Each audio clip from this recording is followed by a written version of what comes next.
This one cracked the code and gives you the travel access that nobody else I've ever seen with this floor plan does. Stay tuned, I think you're gonna like what you see.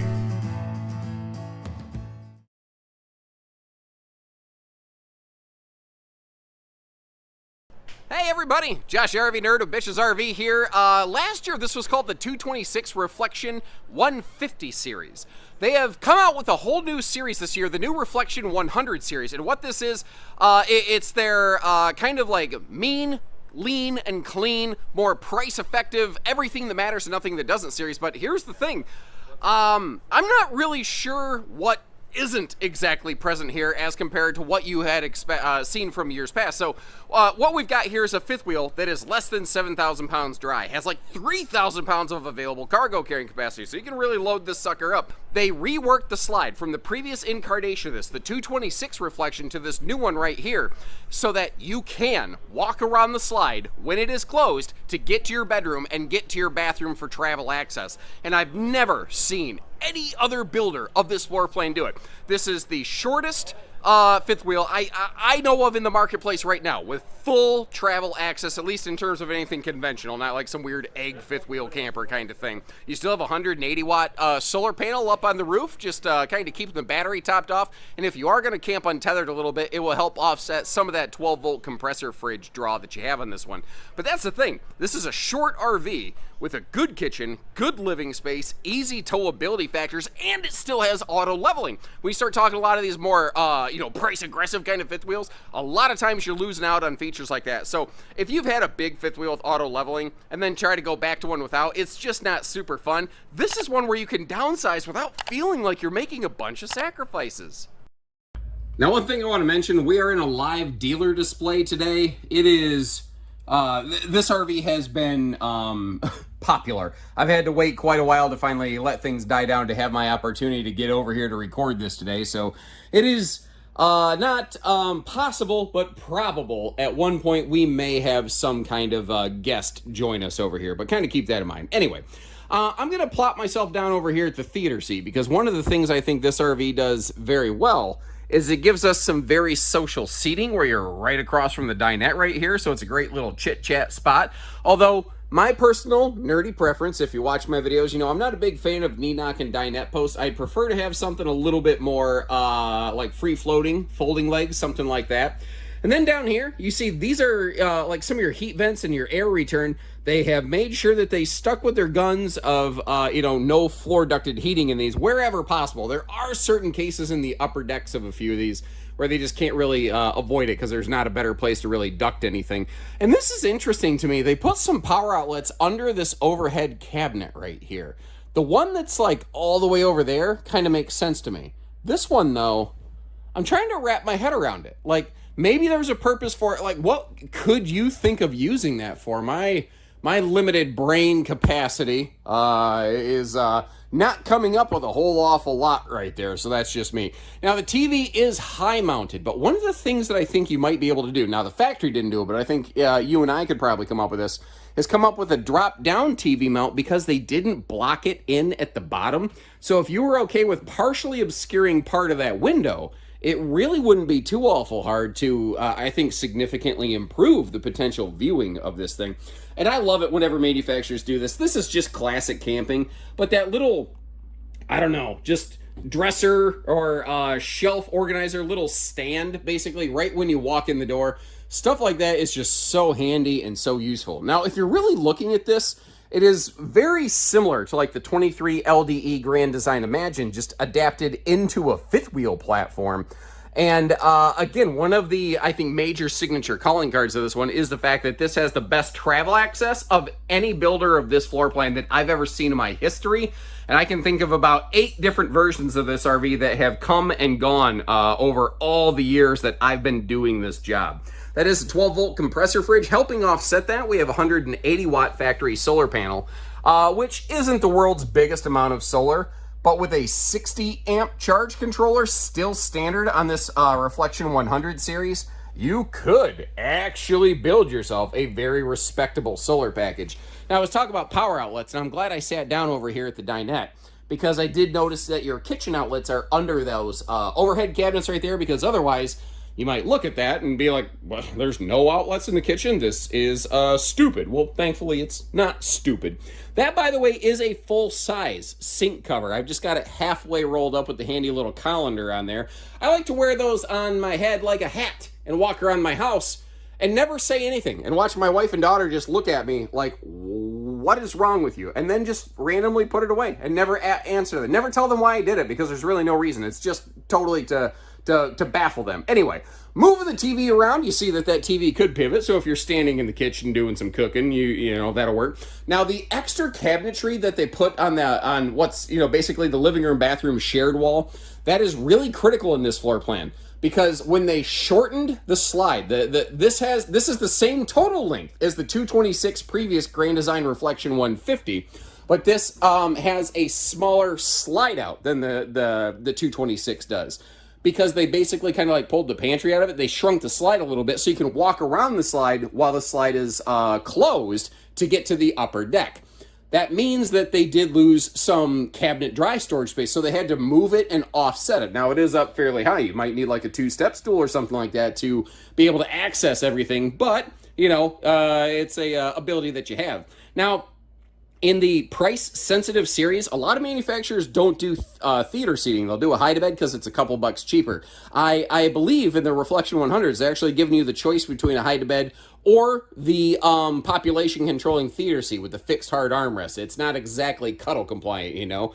And, yeah, let's talk about it. They are using carpet here in the Reflection 100 series. I'm guessing that was probably a little bit of a cost control measure. Now, oh, you know what? I thought about this.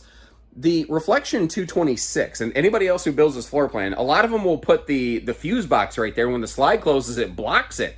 But this one, because you can walk around the slide, your slide's not going to be blocking the fuse box. So that actually is really nice and makes a lot of sense there. Now, our upper deck is very tall. Like, I'm a little bit over 6 foot, and you're going to see in a minute here, I'm able to stand in that shower with no problems whatsoever. Which is something I really like. But I also really like the big sink and the chunk of counter space next to it, and how that creates opportunities for some decent drawerage storage going on right below that. Now, you might notice down there at the floor, well, not in the floor, but just above the floor, that is where they have a bathroom heat vent. They were able to make sure they didn't put any heat vents in the floor of this one. Very fluffy, friendly space right there around that porcelain foot flush stool. We have a rectangular shower as well, which is giving you a little bit better elbow room as compared to a lot of radius showers. And just like the bigger Reflections, they don't have a skylight above the shower. And I am glad for it, personally, because that means that we no longer have it's one less big hole cut through the roof of the RV. It's also one of the most frequent points, almost slipped backwards down the stairs. It's also one of the most frequent points for seal failures because the skylights get warm and cold faster than everything else and wear the seals out more quickly. So that little recessed light that they have up there, I am all about it. And this is a 60 by 80 true queen bed. Really, it's basically the same floor plan as the previous 226. All they did was just kind of tweak that slide out a little bit. TV hookups up here in the wall, not an ideal location for it, but what else are you going to do in a space like this? You've got some USB plugs in that little kind of phone shelf right above the bed there. You've got yourself some household outlets over on the side, breeze across windows. These are 50 amp service, so if you want to, you could add a second air to it. Main AC is going to be a 15,000 BTU full house centrally ducted standard, so that'll be something to kind of keep in mind. Now, it does have a little bit of a ankle breaker step of death right there. That's actually a structural cross member for the upper deck. There are some chassis that don't have those. It's just a different type of chassis. It's not the type of chassis that they're using, so they do need that extra cross member right there. Just kind of one of those little things to sort of, I don't know, consider. Maybe it's important to you. Cracking open the bedroom storage here. Around the bed itself, not a lot of storage. Under the bed, nice big chunk of storage. Across from the bed, huge chunk of storage with a giant closet and dresser drawers down to the floor. That is definitely the majority of your bedroom storage space for like your clothing and your things that you're going to use every day right there. Now, as I've talked about it several times, one of the things that had me really jazzed up on this floor plan, something I've never, ever been able to do with any builder of this model before, I can stand right here and close the slide and still get out of the RV. And I can actually stay right here and close the slide because they still have their Compass Connect Bluetooth command system on this. Now that is called a slim rack system. That's not a Schwintek slide like you've found on some of the reflections in the past. And you do have to kind of weave your way around this slide, but I'm not doing any weird contortionist kind of stuff, mostly because I'll never be on America's Got Talent and I'm not capable of that. But from the entry door, you can get to the sink, you can get to the refrigerator, you can use the dining, you can access the bedroom and the bathroom, all without ever touching the slide button. This thing for me gets an absolute A+ rating for travel use and function. Now just to kind of showcase this another way, like if you're walking in from the entry door and you're behind me, this is kind of what you would see right here. But I wanted you to get to see like a real world size thing. Like, yeah, my head kind of slips between these things, but the fact is, I can. Even walking backwards awkwardly, get up here, get to the upper deck, get to the, you know, the bedroom, the bathroom. You had to lose the pantry in the slide to do it. So let me ask you, is the juice worth the squeeze? Is this access over, is it worth more than like the weird pantry up on the wall right here? Now, looking at the weights and the measures here all day at this display, all day, I've heard people ask a question, you know, can you half ton it? Oh yeah, half ton. Oh yeah, half ton. Well, you know, when you start looking and it has less than 1,100 pounds of hitch weight, my answer to that is maybe. It's really, really going to depend on your specific truck and the capacities of your truck. More specifically, probably the payload rating. You almost always exhaust your payload rating before your towing capacity. And basically what I'm getting at here, if you have a heavy payload package half ton, you may actually be a reasonable candidate for this RV. But I do feel better about saying 3/4 ton anytime we start talking fifth wheel towing, just due to the body size and everything. It just feels better to me, but there are theoretically some very capable half tons that maybe could get the job done. You're really going to have to, again, investigate that individually. And I cannot stress enough, I'm uncomfortable saying that, but it is theoretically possible. All right, so full pass-through compartment down here. You've got TV hookups, all the things that you kind of expect in here. One of the things I didn't expect, but I was glad to see, was that there's still forced air, ducting heat down here into this pass-through cavity. And they've got like the same weather package kind of stuff going on here, like even down to their little single-axle travel trailer Imagine AIM series. They're very consistent about some of those features. There's just certain hills that it seems like Grand Design's really willing to die on. Like you got the little gas grill quick connect right over there. We still have Goodyear Endurance radials, and something that really kind of shocked me once again, the ride and handling factors, still including a MORride suspension upgrade package on this, that when you start getting into the more price aggressive fifth wheels, a lot of times stuff like that goes away, kind of like that automatic leveling that I was talking about. There are a lot of builders in a layout like this, the more price contented sort of things that will have just power stabilizers. And there's nothing wrong with that. For better part of 50 years, people got by doing just fine that way. But it is nice that, again, if you are downsizing a little bit, you don't have to give up some of those really nice features that you've really become accustomed to. Still has the 3,000-pound towing package on the back here as well. And that's the thing. The more that I went through this, like, I kept asking myself the question, like, okay, so it's not the, full-blooded Reflection 150 that it was, but, like, I'm having a really hard time understanding, like, what isn't here, because all the really good stuff is still present. Now, this might be a problem for some folks. She's a two-headed sewer monster. You do have a kitchen gray tank outlet in the back. Now, there was a sewer hose caddy tube back there, by the way. And then up here where your bathroom is located, there you will have a black and a gray outlet. So that's something you're going to want to kind of keep in mind. These are 50 amp, by the way. Second air capable, if you are so inclined. I don't remember if I mentioned that previously or not. Easy reach auto leveling controls, but I like how they're up high so they don't get smashed. You still have that docking center in here. And then wrapping our way around the corner, I kind of peeked in here earlier, but to give you a better look, something that really kind of surprised me. Up on the roof, there's a 180-watt solar panel. That's not massive by any means, but the fact is they're still running a 60-amp MPPT controller.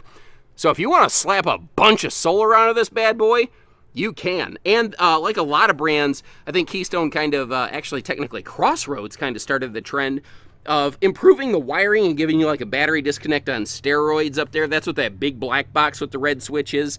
When the RV's in storage mode, there is no parasitic load coming off that battery. But remember, every battery does have a slow, passive discharge rate. So if you leave any battery alone untended long enough, she dead. So although I never got full footage of the 226 from yesteryear, maybe it was serendipitous, because overall, I feel like it was meant to be. I feel like I was supposed to hit this one at this time. Just kind of crazy how things like that work out. Now, as always, I'll leave you links to the video description. You can see where we have these in stock. There are specific manufacturer pricing guidelines involved with Grand Design where we are not able to publish our discounted sale pricing that we do offer. So you might see MSRP on our website. And this is the thing that I really don't like, but I'm basically required to ask you to call or email our people for pricing. And we can certainly get you any price tag, and we don't do hidden fees, but that is the letter of the law on these. Short of that, I will leave you a couple links too to things like maybe the Cougar, the Arcadia, some other people I've seen make fifth wheels like this, and let me know which one you would go with and why. Until next time, thanks for tuning in. Take care, stay safe, have fun, and happy camping, everyone.